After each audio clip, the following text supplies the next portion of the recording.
Hello everyone, welcome back to my YouTube channel the only trader. इस वीडियो में मैं आपको सिखाऊंगा कि ऑर्डर ब्लॉक और ब्रेकर ब्लॉक क्या होता है, दोनों में क्या डिफरेंस होते हैं, ऑर्डर ब्लॉक को हम कैसे फाइंड आउट करते हैं, कौन कौन से किस्म के ऑर्डर ब्लॉक होते हैं और कैसे हम कंफर्मेशन लेते हैं कि किस ऑर्डर ब्लॉक का विन रेट अच्छा होगा और कौन सा ऑर्डर ब्लॉक फेल हो सकता है। ये सारी चीज़ें इस एक सिंगल वीडियो में मैं आपको सिखाने वाला हूँ। वीडियो बहुत इंपॉर्टेंट होगा, पूरा वीडियो देखना, स्किप करे बिना नोट्स बना लेना। और इसमें जो पीडीएफ का इस्तेमाल होगा वो पीडीएफ अगर आपको चाहिए तो डाउनलोड कर सकते हो मेरे टेलीग्राम चैनल से, लिंक डिस्क्रिप्शन में है, आप जाके ज्वाइन कर सकते हो। वहाँ से आपको पीडीएफ मिल जाएगा जो इस वीडियो में मैं एक्सप्लेन करने के लिए यूज़ करने वाला हूँ। ऑर्डर ब्लॉक का पता होना बहुत ज़रूरी है क्योंकि जब भी आप चार्ट में एनालिसिस करते हो तो 50% काम सिर्फ एक एंट्री का होता है। एक अच्छी एंट्री प्लेस करना ही सबसे ज़्यादा टफ और चैलेंजिंग होता है और हम एंट्री के लिए सबसे ज़्यादा इस्तेमाल करते हैं ऑर्डर ब्लॉक का। सो अगर आपको ऑर्डर ब्लॉक में डाउट है तो आपका मतलब आधा काम रह गया। तो इस वीडियो में आपको ऐसे ऑर्डर ब्लॉक समझाऊंगा जैसा आज तक किसी ने समझाया नहीं होगा। आपको सिर्फ एक किस्म का ऑर्डर ब्लॉक सब बताते हैं। मैं यहाँ पे आपको 3 अलग अलग किस्म के ऑर्डर ब्लॉक बताऊंगा, जिसमें से 2 ऑर्डर ब्लॉक ऐसे हिडन ऑर्डर ब्लॉक है जिनका आपको पता नहीं है कि ये भी ऑर्डर ब्लॉक की तरह काम करता है। सो वीडियो को पूरा देखना और वीडियो पसंद आए तो लाइक, सब्सक्राइब, कमेंट ये सब आप करते रहना। सो वीडियो स्टार्ट करते हैं। सबसे पहले पीडीएफ में चलते हैं और समझते हैं ऑर्डर ब्लॉक, ब्रेकर ब्लॉक क्या होता है। ओके गाइस, सो सबसे पहले ऑर्डर ब्लॉक को समझते हैं एकदम बेसिक से। ऑर्डर ब्लॉक का मतलब होता है कोई ऐसा एरिया, ऐसा जोन जहाँ पे पहले अच्छी खासी सेलिंग या फिर बाइंग आई होगी, यानी एक अच्छा खासा मूव आया होगा। तो वहाँ पे क्या होता है, बहुत सारे ऑर्डर्स प्लेस किए गए होते हैं पहले, तो उनका फुटप्रिंट एक तरीके से इसको बोलते हैं, चार्ट पे छूट जाता है। फुटप्रिंट का मतलब होता है कि वहाँ पे फिर से कहीं सारे ऑर्डर्स प्लेस्ड हो जाते हैं। जिन लोगों ने पहले प्लेस किए उनके ऑर्डर तो है ही यहाँ पे, फिर इनके पीछे पीछे मार्केट में यहाँ पे और ऑर्डर्स प्लेस होते हैं एज अ सपोर्ट या एज अ रेजिस्टेंस। कुछ ना कुछ यहाँ पे ऐसे साइकोलॉजी बनता है कि यहाँ पे मल्टीपल ऑर्डर्स प्लेस हो गए, मल्टीपल ऑर्डर्स, लिमिट ऑर्डर्स, बहुत कुछ प्लेस होगा। तो उस एरिया, उस जोन, उस लेवल को हम लोग ऑर्डर ब्लॉक बोलते हैं। तो जब मार्केट दोबारा उस एरिया को टच करता है तो वहाँ पे जो लिमिट ऑर्डर्स होते हैं या फिर स्टॉप लॉसेस होते हैं या फिर जो भी ऐसी चीज़ें होती है साइकोलॉजी के हिसाब से जहाँ पे लोग ट्रेड प्लेस करते हैं, तो वो नंबर इतना बढ़ जाता है कि जब मार्केट उस जोन को दोबारा टच करता है तो वहाँ से एक बार फिर से एक बड़ा मूव दे पाता है। वहाँ से एक अच्छा मार्केट में फॉल या फिर एक राइज हमें देखने को मिल जाता है। तो उस एरिया को हम लोग क्या बोलते हैं, ऑर्डर ब्लॉक बोलते हैं। अच्छा, अभी कौन होते हैं ये लोग जो इतना बड़ा फंड लेकर आते हैं या इतनी बड़ी एंट्री प्लेस करते हैं? तो बेसिकली अगर देखें तो बैंक, हेज फंड्स या फिर एचएफटी जिसको हाई फ्रिक्वेंसी ट्रेडिंग बोलते हैं, प्रॉप फर्म्स हो गया, या फिर कह सकते हैं कुछ बड़े बड़े प्लेयर्स जिनके पास बहुत अच्छा अमाउंट ऑफ मनी है, अच्छा अमाउंट ऑफ फंड है, तो वो लोग ऐसी जगह पे ऑर्डर्स प्लेस करते हैं। और जब मार्केट दोबारा आता है तो वो लोग दोबारा भी प्लेस करते हैं। कुछ लोगों के यहाँ पे एसएल होते हैं जिन्होंने यहाँ पे बाय किया था, तो उनके यहाँ पे सेल साइड के एसएल हो गए। तो कुछ भी ऐसा होता है, यहाँ पे बहुत सारे ऐसी चीज़ें होती है मार्केट में कि यहाँ पे मल्टीपल ऑर्डर्स क्रिएट हो जाते हैं। तो जब ये ऑर्डर्स दोबारा हिट होते हैं तो इसके बाद मार्केट में एक अच्छा डाउन साइड का मूव देखने को हमें मिलता है। उस चीज़ को हम लोग ऑर्डर ब्लॉक कहते हैं। ठीक है, तो सबसे पहले मार्केट में हमें स्ट्रक्चर ब्रेकिंग दिखती है, break of structure, break of structure, break of structure, break of structure, फिर चेंज ऑफ कैरेक्टर होता है। उसके बाद मार्केट नीचे गिरता है। जब मार्केट वापस आता है तो जो ऑर्डर ब्लॉक होता है, इस ऑर्डर ब्लॉक को जब मार्केट जब टच करता है तो उसका फॉल करता है। ठीक है, अब समझते हैं कि ऑर्डर ब्लॉक कौन कौन से टाइप के होते हैं। ओके, सो पहला ऑर्डर ब्लॉक होता है लास्ट कैंडल बिफोर चॉच या एमएसएस, जो कि मैंने आपको पीछे दिखाया था।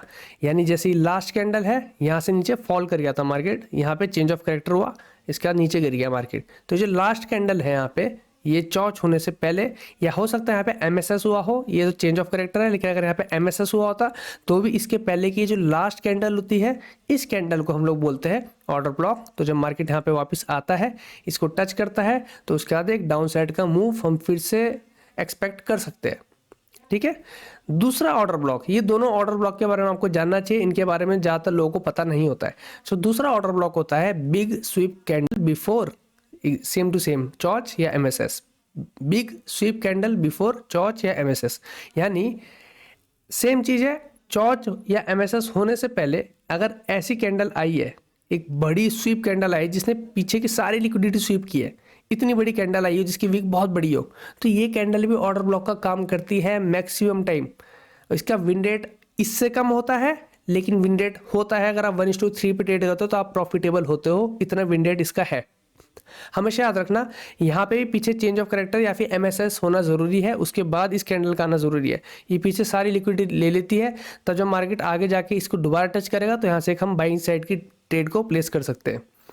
तीसरी किस्म का ऑर्डर ब्लॉक होता है opposite doji candle before CHoCH या MSS। तो ये इक्वल जो लिखा है इसका मतलब बिफोर चॉच या MSS। तो सेम चीज़ है, यहाँ नीचे कहीं ना कहीं चेंज ऑफ कैरेक्टर या फिर MSS हो रहा होगा, उससे पहले ये जो एक लास्ट कैंडल होगी जो यहाँ बीच में लास्ट कैंडल, लेकिन अपोजिट कैंडल डोजी। तो जैसे लास्ट कैंडल तो ये वाली यहाँ पे है ना, ये दिख रही है लास्ट कैंडल है, लेकिन लास्ट अपोजिट कैंडल ये है, ये जो फॉल आया है ना, इस फॉल में लास्ट जो अपोजिट कैंडल है वो ये है। अगर वो लास्ट अपोजिट कैंडल इस फॉल में, ये जो 5-6 यहाँ पे एक बियरिश कैंडल्स बनी है, अगर ये डोजी है तो इस डोजी को भी ऑर्डर ब्लॉक मार्क करना, ये ऑर्डर ब्लॉक का काम करेगी। इसका विन रेट इससे भी कम होगा, लेकिन अगर आप 1:3 RR रेशियो पे ट्रेड करते हो तो इस पर भी विन रेट हो सकता है। सबसे ज़्यादा विन रेट इसका होता है, उसके बाद इसका होता है, उसके बाद इसका होता है, मतलब सॉरी नंबर्स में अगर देखा जाए सबसे ज़्यादा इसका होता है, इसका उससे थोड़ा कम होता है, इसका थोड़ा और कम होता है। ये तीनों याद कर लो। ये कैंडल कभी नहीं आपको कोई बताएगा, जब भी ऐसी बड़ी कैंडल आती है ये मैक्सिमम टाइम काम करती है, लेकिन इससे पहले चेंज ऑफ कैरेक्टर है MSS होना जरूरी है। मैंने आपको अच्छे से बता रखा है चेंज ऑफ कैरेक्टर क्या होता है, MSS क्या होता है, और मुझे लगता है पिछली वीडियो में मैंने अच्छे से क्लियर कर दी सारी बातें। अगर MSS है तो चांसेस थोड़े कम हो सकते हैं, लेकिन अगर चेंज ऑफ कैरेक्टर है तो चांसेस बहुत स्ट्रॉन्ग है कि ऑर्डर ब्लॉक काम करेगा। लेकिन अभी एक चीज़ बाकी है, कंफर्मेशन के लिए एक चीज़ बाकी है। अगर ये एक कंफर्मेशन जो मैं अभी आपको बताने वाला हूँ इन तीनों ऑर्डर ब्लॉक में मिसिंग है, तो ये तीनों ऑर्डर ब्लॉक फेल करेंगे। ये एक कंफर्मेशन बहुत ज़रूरी है तीनों में तो क्या इन दोनों में सबसे ज़्यादा ज़रूरी है। डोजी वाली कंडीशन में ये कंडीशन जो भी मैं आगे बताऊंगा आपको, वो कंफर्मेशन अगर डोजी में ना हो तो चल सकता है, लेकिन इन दोनों में तो होना ही चाहिए। चलो वो कंफर्मेशन क्या है वो देखते हैं। कंफर्मेशन कहता है कि जब भी एक ऑर्डर ब्लॉक बनेगा उसके बाद एक इम्बैलेंस का होना बहुत ज़रूरी है। अब जिनको पता है इम्बैलेंस क्या होता है ठीक है, जिनको नहीं पता है तो इम्बैलेंस फेयर वैल्यू गैप को बोलते हैं। पहले इम्बैलेंस कहते थे, अब इस ICT ने इसको बस थोड़ा सा नाम चेंज करके रीब्रांडिंग करी है, तो अब इसको फेयर वैल्यू गैप कहते हैं। तो ऑर्डर ब्लॉक के बाद एक फेयर वैल्यू गैप बिल्कुल इस ऑर्डर ब्लॉक के बाद आना बहुत ज़रूरी है। ये कैंडल और ये कैंडल जो आप देख रहे हो जो बीच में गैप बच रहा है, ये एक फेयर वैल्यू गैप है, ये होना बहुत ज़रूरी है। अगर ये फेयर वैल्यू गैप बीच में है तो ही हम कंफर्म कर पाते हैं कि हाँ ये ऑर्डर ब्लॉक वैलिड है, और मार्केट जब इसको दोबारा टच करेगा तो यहाँ से फॉल करेगा। इस कंफर्मेशन का होना बहुत ज़रूरी है। पीछे अगर हम देख ले तो यहाँ पे आपको दिखाई दे रहा होगा ये कैंडल बनी और ये कैंडल बनी, बीच में यहाँ पे भी आपका एक फेयर वैल्यू गैप आपको दिखेगा। ये छोटा सा मैंने मार्क नहीं किया है, लेकिन ये बीच में एक फेयर वैल्यू गैप है। इस जगह भी आप देखेंगे ये रहा इस कैंडल की अपर विक और इसके बाद वाली कैंडल की लोअर विक, ठीक है। इन दोनों के बीच में भी एक फेयर वैल्यू गैप है, ठीक है। यहाँ पे फेयर वैल्यू गैप मिसिंग है और इस जगह मिसिंग हो सकता है क्योंकि ये एक डोजी कैंडल है, डोजी में थोड़ा सा मिसिंग हो सकता है फेयर वैल्यू गैप। बिल्कुल टच पे यहाँ पे ये दोनों कैंडल लग रही है तो ना के बराबर फेयर वैल्यू गैप है, ठीक है। लेकिन इन दोनों में फेयर वैल्यू गैप का होना जरूरी है। अगर फेयर वैल्यू गैप नहीं है तो ये ऑर्डर ब्लॉक की कंफर्मेशन आपकी खराब हो जाती है। इसको बोलते हैं ऑर्डर ब्लॉक, और ये 3 किस्म के ऑर्डर ब्लॉक होते हैं और ये होती है कंफर्मेशन जो मैंने आपको बताई, ठीक है। इसका पता होना बहुत ज़रूरी है। आपको एक ऑर्डर ब्लॉक का पता है, बाकी का ऑर्डर ब्लॉक के बारे में आपको पता नहीं है, तभी आपकी मैक्सिमम ट्रेड मिस होती है और आप ढूंढते रह जाते हो ऑर्डर ब्लॉक को, लेकिन वो दूसरे किस्म के ऑर्डर ब्लॉक से छुके निकल जाती है। तो इन चीज़ों के बारे में आपको पता होना चाहिए। साथ ही साथ मैं आपके साथ एक बात और शेयर करना चाहूँगा कि आजकल काफ़ी मार्केट में फियर है लोगों को इस बात का कि स्कैम जो हो रहे हैं, किसी के पॉडकास्ट आजकल सुनने में आ जाते हैं आप लोगों को कि ये बंदा स्कैम निकला, या कोई टेलीग्राम में कुछ स्कैम कर देता है, कोई सिग्नल ग्रुप में स्कैम कर रहे, कोई कोर्सेज में स्कैम कर रहे हैं, कुछ ना कुछ आपके साथ होता है। तो अब इस चीज़ का ना एक फियर हो गया है। मेरे पास लोग आते हैं, मुझे मैसेज करते हैं, हम कैसे डिसाइड करें कौन जेन्युइन है कौन जेन्युइन नहीं है और क्या सब है, कहीं पैसा वेस्ट हो गया, इसका कोर्स लिया या इसका कुछ हमने ये बाय किया था, कुछ सीखने को नहीं मिला, कुछ ये नहीं हुआ। देखो मैं आपको ना एक राय देना चाहूँगा, सबसे बेस्ट एडवाइस दूंगा मैं आपको, समझना इस बात को ध्यान से समझना। अगर आपके सामने 10 किताबें रखी है, ठीक है, 10 की 10 किताबों में से किसी एक किताब में सही चीज़ है, ठीक है, और सामने 10 किताबें रखी है, तो जब आप 10 की 10 को खरीदोगे ना और 10 की 10 को पढ़ोगे, और जब वो 9 गलत किताबें आप पढ़ चुके होगे और एक वो सही किताब आप पढ़ चुके होगे, तब आपको पता चलेगा कि उसमें से वो एक सही थी। तभी आपको पता चलेगा उस 10 किताबों में से कौन सी किताब सही है। मेरे कहने का मतलब ये है कि अगर आपको लगता है कि आप सीधा ही आपको कुछ ऐसा मिल जाएगा इस मार्केट के अंदर जो आपको बता देगा कि मार्केट कैसे चलती है, तो सबसे पहली बात आपको ये समझनी पड़ेगी कि जितने लोग यहाँ पे आपको सिखा रहे समझा रहे हैं उनमें से भी 90% ऐसे जिनको नहीं पता है मार्केट में क्या चलता है, वो भी कोशिश कर रहे हैं आपको समझाने की सिखाने की। पहली चीज़, जब आप सारी नॉलेज लेकर आओगे, जब आप गलत भी पढ़ चुके होगे और सही भी पढ़ चुके होगे, तब आपको पता चलेगा सही क्या होता है। जब तक आपने गलत भी नहीं पढ़ा होगा तो आपको कैसे पता चलेगा सही क्या होता है। सो कभी भी इस फियर में मत जाओ भाई। अगर आपने किसी से कुछ लिया, किसी से परचेज किया और आपके साथ गलत हो गया ना, तो उससे डरो मत। बस इतना समझो आपने ट्रेनिंग की फीस पे करी है भाई, आपको इतना समझना पड़ेगा। और अगर आपको लगता है कि कुछ पैसा आपका गया, तो मैं आपको पहले एक चीज़ बताता हूँ, तो आप ट्रेडिंग करो ही मत। ट्रेडिंग इतनी मनी रिलेटेड स्किल है कि यहाँ पे तो आपको पैसे के बारे में सोचना भी नहीं चाहिए। देखो, आप सोच रहे हो करोड़ों बनाने का कि आप करोड़पति बनोगे, आप मिलियनर बिलियनर बनोगे, आप ये सोच के आते हो ट्रेडिंग में। और आप अगर कहीं पे कर रहे हो, वहाँ पे थोड़ा बहुत आपके 5-10 हज़ार चला गया, 15,000 चला गया, तो आप रो रहे हो। आपको नहीं सोचना, आपको ये सोचना कि अगर वो गया है ना, तो वहाँ से अगर आपको सिर्फ थोड़ा सा ही वैल्यू मिला है ना, सिर्फ 1% वैल्यू मिला है, तो उस वैल्यू की कोई कीमत नहीं है। सिर्फ 1% नहीं मिला है। अगर आप पूरा किसी का कोर्स खरीदते हो या पूरा किसी का कोई ग्रुप ज्वाइन करते हो, मेंटरशिप लेते हो, कुछ भी आप लेते हो, तो आपने वहाँ से सिर्फ एक 1% भी अगर कुछ सीखा है ना, तो 1% की भी कोई वैल्यू नहीं है। पैसे से उसको आप तोल नहीं सकते, वो कब कहाँ काम आ जाएगी आपको नहीं पता। सो अपने ना मन से फियर हटाओ। आपको ये बात समझनी पड़ेगी कि हाँ, ये बात गलत है, जो स्कैम कर रहे हैं वो मैं सपोर्ट नहीं कर रहा उनको, लेकिन उसको एक पॉजिटिव तरीके से लो ना। डरने की बजाय या एंगर में आने की बजाय आप उसको एक पॉजिटिव तरीके से लो। आपने कुछ तो सीखा, कुछ तो आपको वहाँ पे मिला करने को। अपने अंदर मोटिवेशन रखो उस बात की कि मैंने कुछ तो सीखा, बेशक मैं प्रॉफिटेबल नहीं हो पाया, क्या पता आगे हो जाओगा। एक किताब पढ़ ली, 9 और बची है, 8 और बची है, वो एक किताब मिल जाएगी मेरे को इसमें, जिसमें मुझे मेरा एज मिल जाएगा ट्रेडिंग का। इस तरीके से सोचो। आपको हर जगह सीढ़ियाँ चढ़नी पड़ती है, आप सीधा सीढ़ियाँ स्किप करके टॉप पे नहीं पहुंच सकते। बीच में सीढ़ियाँ आएगी काफ़ी सारी, जब वो सारी चलोगे तब आप लास्ट तक पहुंचोगे, वहाँ पे आपको एक टॉप मिलेगा, आपको शुरू में कुछ नहीं मिलेगा। और ऑब्वियसली यार, ये मार्केट है, ये पैसे का गेम है, यहाँ पे मनी से रिलेटेड सब कुछ है, तो यहाँ पे स्कैम हो गए। आपको अपना दिमाग लगाना है स्कैम से बचने में भी। और अगर आपके साथ ऐसा हो रहा है, थोड़ा बहुत पैसा जा रहा है, तो पैसे की तो वैल्यू मत करो। सबसे पहले आप ये सोचो, अगर आपने कुछ भी सीख लिया, जितना पैसा गया वो सब आ जाएगा। अब आप कॉलेज जाते हो, स्कूल जाते हो, तब तो आपने कभी सोचा नहीं। कॉलेज में आप कम से कम कितने लैक्स पे करते हो? अगर आप देखोगे तो मिनिमम इंडिया के अंदर 1.5 लाख से कॉलेज फीस स्टार्ट होती है, जो 10 लाख 15 लाख तक जाती है। वहाँ लोग देने को तैयार है, उसके बाद जॉब नहीं मिल रही, कुछ नहीं होने वाला आपका। यहाँ पे आपसे कितना ही, कोई 1-1.5 लाख ले रहा है क्या कोई? और हाँ, इतना मैं कह सकता हूँ, कभी भी किसी का कोर्स बहुत एक्सपेंसिव है तो मत ही लो।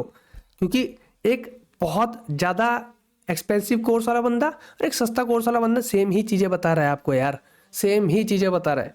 आप अगर फेल हो रहे हो तो डिसिप्लिन, पेशेंस और इमोशन की वजह से हो रहे हो, चार्ट की वजह से नहीं हो रहे हो। बता सब सेम चीज़ें रहे, बस अलग अलग ब्रांडिंग के थ्रू, अलग अलग नाम के थ्रू।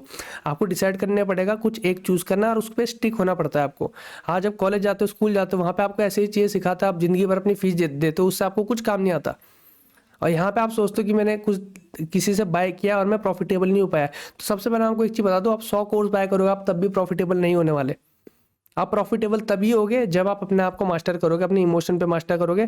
क्योंकि मैं आपको जेन्युइन बात बता रहा हूँ, मैं ऐसे लोगों को जानता हूँ जो सिर्फ सपोर्ट रेजिस्टेंस पे काम करते हैं, जो सिर्फ RSI पे काम करते हैं, उसके बावजूद भी प्रॉफिटेबल है। और आप इतने बड़े बड़े कंसेप्ट सीखने के बाद भी प्रॉफिटेबल नहीं हो पाए, तो यानी आपकी गलती है। तो आप कितने भी कोर्स बाय करोगे, कितने भी लोगों के पास जाओगे, आपको सबसे पहले खुद को मास्टर करना पड़ेगा। अपनी गलती को एक्सेप्ट करना सीखो, सबसे ज़रूरी है। जब तक आप दूसरों पे ब्लेम डालोगे कि इससे मैंने खरीदा, इसने कुछ नहीं किया, वहाँ उसको गालियाँ दोगे या किसी तीसरे को बोलोगे, कुछ नहीं होगा। तो डरो मत यार, कुछ नहीं है। कोई इस दुनिया में गलत या सही की परिभाषा नहीं है, मोरालिटी जैसी कोई चीज़ नहीं है। आप जिस चीज़ को गलत कहते हो वो हो सकता है किसी के लिए सही हो, आप जिस चीज़ को सही कहते हो किसी के लिए हो सकता है गलत हो। एक टेररिस्ट को आप गलत कहते हो, लेकिन अगर आप टेररिस्ट की जगह देखोगे तो उसके मन में कुछ ना कुछ ऐसा है, बचपन से कुछ ऐसा रिवेंज है उसके साथ, कुछ ना उसके वे में, उसकी मोरालिटी में उसको लगता है कि कुछ उसके साथ गलत हुआ है, जिसको रिवेंज ले रहा है। तो उसकी नज़र में आप लोग गलत हो। तो आप गलत और सही की कोई परिभाषा नहीं है इस धरती पे, सब सही और सब गलत, इसी फिलॉसफी के साथ रहो। तभी मैं आपको बता रहा हूँ, मार्केट के अंदर जब आप एक ट्रेड प्लेस करते हो ना और आपकी ट्रेड प्रॉफिटेबली विन होती है, तो याद रखना किसी ना किसी का लॉस हो रहा है वहाँ पे। कोई ना कोई इंसान आपके विन पे सुसाइड कर रहा होगा, तो आप उसके सुसाइड के जिम्मेदार हो क्या फिर? अगर आपका लॉस हो रहा है तो किसी ना किसी का वहां पे प्रॉफिट हो रहा है, तो आपकी परेशानी का क्या कोई और जिम्मेदार है? कोई किसी का जिम्मेदारी नहीं लेता। कुछ सही कुछ गलत नहीं है मार्केट के अंदर। आपको बस इतना देखना है कि जेन्युइन नॉलेज आपको ग्रैब करनी है, सबसे सीखने की कोशिश करो। कोई बात नहीं, पैसा लगने दो, मैं कह रहा हूं, मेरे पे भरोसा करो, आप सीखोगे कुछ ना कुछ, आप सबसे सीखोगे। और एक बात मैं आपको बताता हूँ, सबसे ज्यादा लोगों को डर लगता है कि कोई आदमी ट्रेडर नहीं है, बस वो कोर्स बेच रहा है। ये मैं आपको बताया तो स्कूल में जो टीचर होते हैं ना, वो जरूरी नहीं कि बिजनेसमैन होते, लेकिन वो बिजनेस पढ़ाते हैं, उनको पढ़ के भी लोग बिजनेसमैन बनते हैं। एक सिंगर जो होता है वो जिससे सीखता है, जरूरी नहीं है वो उसका उस्ताद होता है, जरूरी नहीं है कि उसके प्लेबैक गाने चल रहे होंगे पूरी दुनिया में। पहले इस माइंडसेट को हटाओ अपने दिमाग से।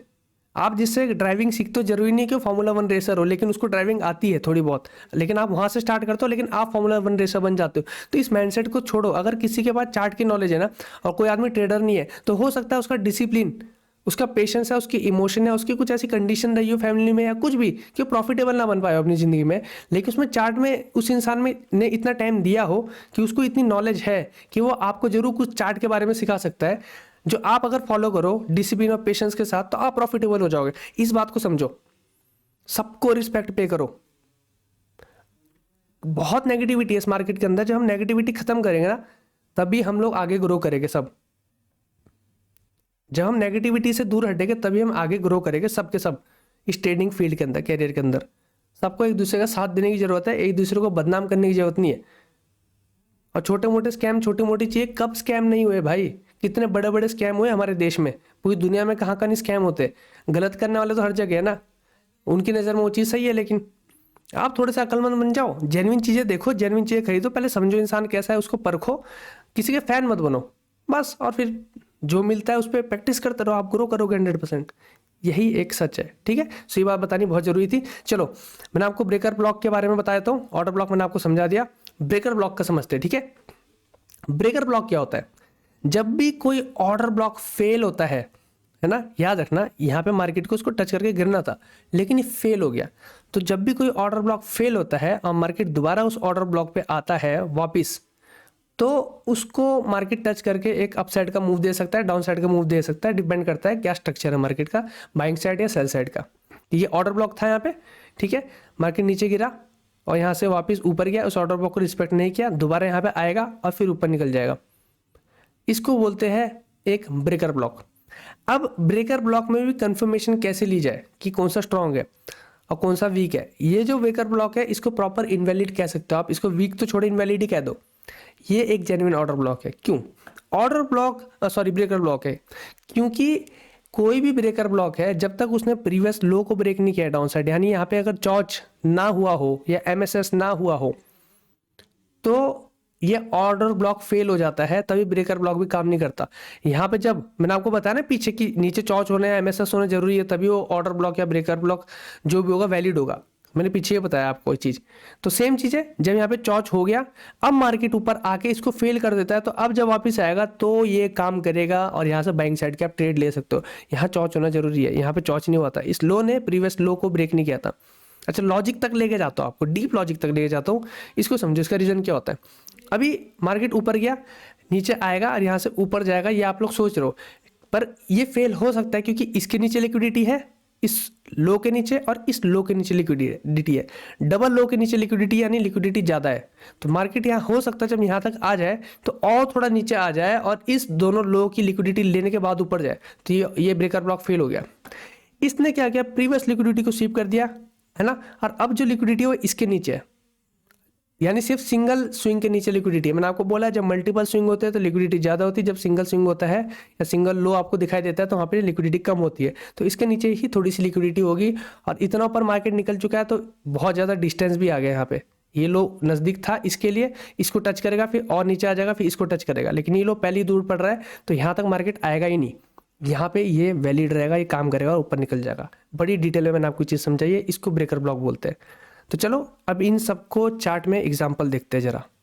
ओके गाइस, सो ये रहा पहला एग्जांपल जो मैंने अभी आपको पीडीएफ में समझाया, वही सेम एग्जांपल मैं आपको यहाँ पे बता देता हूँ दोबारा से।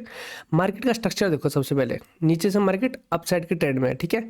मार्केट ने एक माइनर स्ट्रक्चर तो ब्रेक करा ही है, लेकिन यहाँ पे मेजर जो स्ट्रक्चर है इसको ही मार्केट ने ब्रेक ऑफ स्ट्रक्चर यहाँ पे किया है। इसको हम क्या बोलते हैं, मेजर ब्रेक ऑफ स्ट्रक्चर यानी MBOS। इसके बाद मार्केट चॉच कर रहा है, मेजर चॉच जिसको बोलते हैं, चेंज ऑफ करेक्टर हुआ है यहाँ पे, तो यहाँ पे हम क्या लिखेंगे इसको, एक MCHOCH यानी मेजर चॉच।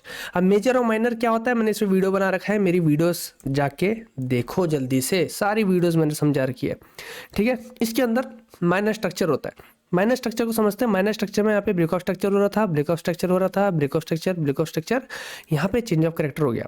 अब चेंज ऑफ करेक्टर और MSS में क्या डिफरेंस है ये भी मैंने अच्छे से समझा रखा है, जाके वीडियो देख लेना, सब मेरे चैनल पे आपको मिल जाएगा। ये चेंज ऑफ करेक्टर है, ठीक है। क्यों? क्योंकि इसने प्रीवियस हाई को ब्रेक किया, उसके बाद यहाँ पे इस लो को ब्रेक किया, यहाँ पे चॉच हो गया। ये रहा आपका ऑर्डर ब्लॉक। इसी ऑर्डर ब्लॉक में ये था आपका यहाँ पे FVG यानी इम्बैलेंस, जिसको मैं इम्बैलेंस बोलता हूँ, आपके लिए FVG बोल रहा हूँ। मार्केट ऊपर आया, यहाँ पे टच किया, इसके ऊपर यहाँ पे आप लोग इसको जस्ट ऑर्डर ब्लॉक पे एंट्री अपनी लगाओगे, प्लेस करोगे, ऑर्डर ब्लॉक के जस्ट ऊपर आपका SL होगा और एटलीस्ट 1:3 आपको टारगेट करना है। लेकिन आप देख सकते हो 1:5, 6, 7 मार्केट रुका ही नहीं, ठीक है। तो ये रहा सबसे पहला एग्जांपल ऑर्डर ब्लॉक को ट्रेड करने का। यहाँ पे इम्बैलेंस का होना बहुत ज़रूरी है और ये सबसे पहला काइंड ऑफ ऑर्डर ब्लॉक है। चलो दूसरे ऑर्डर ब्लॉक को देखते हैं।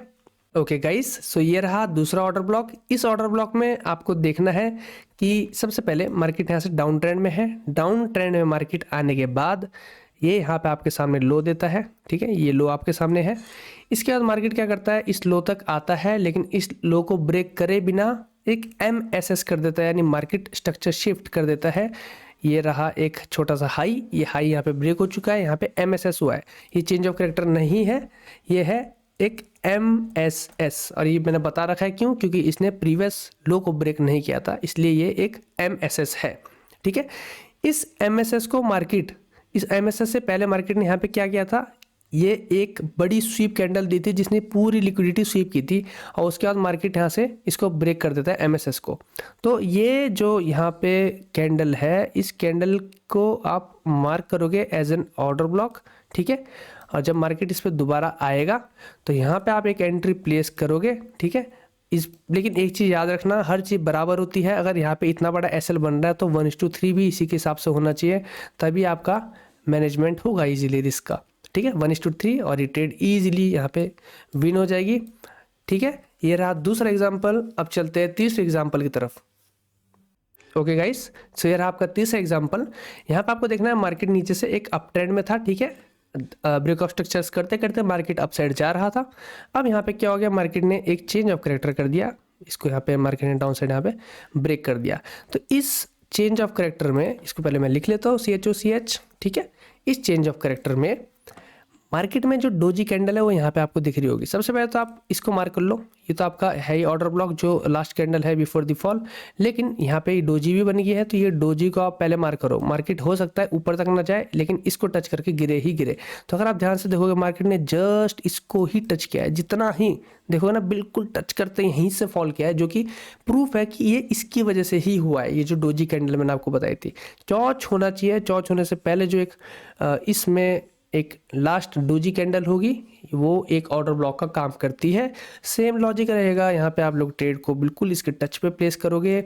इतना याद रखना है, जितना आपका SL होता है इसके अंदर, उतना उसके 1:3 ही आपका टारगेट होना चाहिए। बाकी आपकी अपनी मर्जी है, आप देख सकते हो कितना फॉल किया मार्केट, इसका मतलब कितना स्ट्रॉन्ग ऑर्डर ब्लॉक था ये। इस चीज़ को आपको ध्यान रखना है। ये था तीसरा एग्जाम्पल। तीनों एग्जाम्पल मैंने बता दिए। अब एक एग्जाम्पल मैं आपको ब्रेकर ब्लॉक का दिखाता हूँ। सो गाइस, ये रहा एक एग्जाम्पल ब्रेकर ब्लॉक का GBP JPY के चार्ट पे। अभी लाइव चार्ट चल ही रहा है, ठीक है। लाइव आपको एग्जांपल मैं एक देता हूँ, ध्यान से देखो मार्केट का ट्रेंड क्या है। नीचे से एक अप ट्रेंड में मार्केट है, 1 आवर का टाइम फ्रेम है। नीचे से मार्केट स्ट्रक्चर ब्रेक करते करते अपसाइड आ रहा है, ब्रेक ऑफ स्ट्रक्चर, ठीक है। ऐसी मार्केट ने यहाँ पे भी ब्रेक ऑफ स्ट्रक्चर किया, ठीक है। सारे स्ट्रक्चर ब्रेक हुए, इसके बाद यहाँ पे भी एक ब्रेक ऑफ स्ट्रक्चर हुआ। अब जब मार्केट ब्रेक ऑफ स्ट्रक्चर कर रहा है तो मैं आपको बता चुका हूँ, ब्रेक ऑफ स्ट्रक्चर में मार्केट क्या करता है, ऑर्डर ब्लॉक बनाता है। चेंज ऑफ क्राइटेरिया मार्केट क्या करता है, ऑर्डर ब्लॉक बनाता है। तो जैसे मार्केट ने इस स्ट्रक्चर को ब्रेक किया, और जब भी मार्केट ब्रेक ऑफ स्ट्रक्चर बना रहा होता है तो ऑर्डर ब्लॉक या कहीं ना कहीं 0.6 ऑफ फिबोनाची से मार्केट बार बार रिट्रेस करके ऊपर जाता रहता है। तो यहाँ पे मार्केट ने इसको ब्रेक किया, ये एक ब्रेक ऑफ स्ट्रक्चर है, ठीक है। इसको ब्रेक किया। अब आप देखोगे इस स्विंग में इसको ब्रेक करने के बाद ये जो स्विंग था इसमें लास्ट कैंडल कौन सी बिफोर द फॉल, ये रही आपकी लास्ट कैंडल, ठीक है, ये रही आपकी लास्ट कैंडल। इस लास्ट कैंडल में ध्यान से आप देखो क्या यहाँ पे इम्बैलेंस था, हाँ जी यहाँ पे इम्बैलेंस था, ये रहा इम्बैलेंस, जो कि बाद में इम्बैलेंस मार्केट ने फिलअप किया है, ठीक है। लेकिन इसको हम अभी भी ऑर्डर ब्लॉक कंसीडर करेंगे क्योंकि मार्केट में स्ट्रक्चर ब्रेकिंग हुई नहीं थी। तो जब स्ट्रक्चर ब्रेकिंग हो जाती है तो हम देखते हैं लास्ट कैंडल कौन सी थी, ये लास्ट कैंडल थी इस स्विंग की, जिस स्विंग ने ब्रेक करा है स्ट्रक्चर को, ठीक है। और इसी जगह पे एक यहाँ पे FVG या इम्बैलेंस जिसको मैं कहता हूँ ये था, तो यानी ये एक वैलिड ऑर्डर ब्लॉक होना चाहिए था। मार्केट ने इसको टच भी किया, ऊपर भी गया अगर देखा जाए तो। चलो एक हल्का सा MSS कह देते हैं हम, एक छोटे टाइम फ्रेम पे यहीं पे एक MSS हुआ होगा, ठीक है, एक छोटा सा यहाँ पे MSS तो हुआ ही होगा, हो सकता है चेंज ऑफ करेक्टर हुआ छोटे टाइम फ्रेम पे, उसको ब्रेक करने के बाद मार्केट वापस आया हो। बट इसके बाद जब मार्केट ऊपर गया तो कंटिन्यू क्यों नहीं किया, यानी ये ऑर्डर ब्लॉक फेल हो गया। और जब ये ऑर्डर ब्लॉक यहाँ पे फेल हो गया तो फेल्ड ऑर्डर ब्लॉक क्या बन जाता है, एक ब्रेकर ब्लॉक। इसका मतलब यहीं से अब हो सकता है मार्केट इस नीचे तो आ गया, अब दोबारा इसको टच करके फिर से नीचे चले जाए। अब आप लोग कहोगे कि कहीं ना कहीं साउंड कर रहा है एक चेंज ऑफ करेक्टर की तरह, लेकिन नहीं, बिल्कुल नहीं साउंड कर रहा है चेंज ऑफ करेक्टर की तरह, क्योंकि अगर आप ध्यान से देखो तो चेंज ऑफ करेक्टर यहाँ पे हो रहा है और चेंज ऑफ करेक्टर के बाद मार्केट अभी तक ऊपर आया ही नहीं है। ये एक ब्रेक ऑफ स्ट्रक्चर ही है और ये ब्रेक ऑफ स्ट्रक्चर यहाँ पे ब्रेक होने के बाद आगे जाके एक ऑर्डर ब्लॉक है और यहाँ पे ब्रेक ऑफ स्ट्रक्चर नहीं, चेंज ऑफ करेक्टर है। और ये ब्रेक होने के बाद मार्केट नीचे गिरा है, मार्केट जब वापस ऊपर आएगा तो इसको टच करके नीचे जाएगा। वजह है कि मार्केट इसे चेंज ऑफ करेक्टर समझ के, जो कि ये है एक लास्ट कैंडल यानी जो ऑर्डर ब्लॉक है यहाँ पे, ये कैंडल इसको छू के नीचे गिरे, ठीक है। तो ध्यान से सुनना, एक बार मैं दोबारा बताता हूँ, मुझे लगता है शायद मैं कंफ्यूज हो गया, दोबारा से आपको बताता हूँ। ब्रेक ऑफ स्ट्रक्चर हुआ, ठीक है, चेंज ऑफ करेक्टर यहाँ पे हुआ, ये रहा आपका लो, ये रहा इसका हाई, ठीक है। ब्रेक ऑफ स्ट्रक्चर इसने यहाँ पे ब्रेक किया प्रीवियस हाई को, चेंज ऑफ करेक्टर, मार्केट गिर जाता है, अब मार्केट वापस आता है और ऑर्डर ब्लॉक को छू के गिरता है। लेकिन उससे पहले अगर हम देखें तो ये एक ऑर्डर ब्लॉक जो फेल हुआ था और ये ब्रेकर ब्लॉक में कन्वर्ट हुआ है, तो हो सकता है मार्केट इसको ही छू के गिर जाए नीचे। अब मैं आपको एक चीज बताता हूँ, ब्रेकर ब्लॉक ICT का कॉन्सेप्ट है जो कि कहीं ना कहीं मैं जिसको काफी खराब कॉन्सेप्ट कहता हूँ। मतलब इसका विंडेड खराब है तो है, आपको सिखाना था तो मैंने बता दिया, लेकिन इसका विंडेड ऑर्डर ब्लॉक के बराबर कभी नहीं हो पाएगा। एक फेल्ड ऑर्डर ब्लॉक लॉजिकली अगर आप समझो, यहाँ पे जो ऑर्डर्स थे वो ऑर्डर्स फेल हो गए तो दोबारा क्या वहाँ पे वो ऑर्डर्स रहेंगे, बहुत कम मात्रा में रहेंगे, इसलिए maximum time breaker block fail होता है। ये मैं आपको क्लियर बता देता हूँ। ये तो बल्कि बहुत अच्छा एग्जांपल नहीं है, बट मैं सोच रहा था लाइव मार्केट में दिखाऊँ कुछ, तो अभी लाइव ही मार्केट है, आप इसको कुछ दिन में यहाँ पे देख ही लोगे कुछ ना कुछ रिस्पॉन्स, तो आपको समझ आएगा यहाँ पे क्या हुआ, ठीक है। बट अभी भी मैं स्टिल बोलूँगा, हो सकता है मार्केट यहीं से गिर जाए, लेकिन आप प्रेफर करो एक ऑर्डर ब्लॉक पे ट्रेड करने का। अब ये ऑर्डर ब्लॉक है, लेकिन क्या ये स्ट्रॉन्ग ऑर्डर ब्लॉक है, तो मैं कहूँगा ये स्ट्रॉन्ग ऑर्डर ब्लॉक नहीं है। क्यों? क्योंकि इसके बाद इंबैलेंस नहीं है। तो हम ऑर्डर ब्लॉक को शिफ्ट करते हैं यहाँ पे, ठीक है, इस लो को देखते हैं, ये क्या ऑर्डर ब्लॉक है, हाँ जी ये ऑर्डर ब्लॉक एक वैलिड ऑर्डर ब्लॉक है। क्यों? क्योंकि इसके बाद हमें इंबैलेंस देखने को मिला है, ये रहा, ठीक है। तो इस ऑर्डर ब्लॉक पे आप ट्रस्ट कर सकते हो, ब्रेकर ब्लॉक पे भी ट्रस्ट कर सकते हो, लेकिन दोनों में जिसका विंडेड ज्यादा होता है वो होता है ऑर्डर ब्लॉक, ना कि ब्रेकर ब्लॉक। बट मेरा था मकसद आपको बताना, तो मैंने आपको बता दिया। सो ये होता है एक ब्रेकर ब्लॉक और ऑर्डर ब्लॉक, मैंने बड़े अच्छे से आपको समझाया है। ये सारी चीजें मैं अपने कोर्स पे भी सिखा रहा हूँ, आप लोग चाहे तो मेरा कोर्स परचेस कर सकते हैं, लिंक आपको डिस्क्रिप्शन में मिल जाएगा व्हाट्सएप का। हो सकता है अब मैं अपना पर्सनल वेबसाइट बनाने वाला हूँ, तो अगर मेरा वेबसाइट बन गया हो तो आपको मेरा वेबसाइट का नीचे लिंक मिल जाएगा, आप मेरा कोर्स चाहे तो परचेस कर सकते हैं। वहाँ पे मैं ये सारी चीज़ें सिखाई है और मैंने वहाँ पे Elliott wave theory, harmonic pattern, candle psychology, magic भी, बड़े हैवी कॉन्सेप्ट बहुत डिटेल में आप लोगों को समझा रखे हैं। जो एक बेस मार्केट में बनाना होता है वो सारी चीज़ें मैंने वहाँ पे सिखाई है, तो आप चाहे तो परचेस कर सकते हैं। और वीडियो पसंद आया हो तो प्लीज़ लाइक कर दिया करो, इतने सारे लोग देखते हो, आप लोग लाइक नहीं करते, आप लोग सपोर्ट नहीं करोगे तो हमारी कम्युनिटी ग्रो कैसे होगी यार। और सब्सक्राइब करो अगर आप चाहते हो ऐसे और वीडियोज़ आपके लिए मैं बनाते रहूँ, ठीक है। So thank you.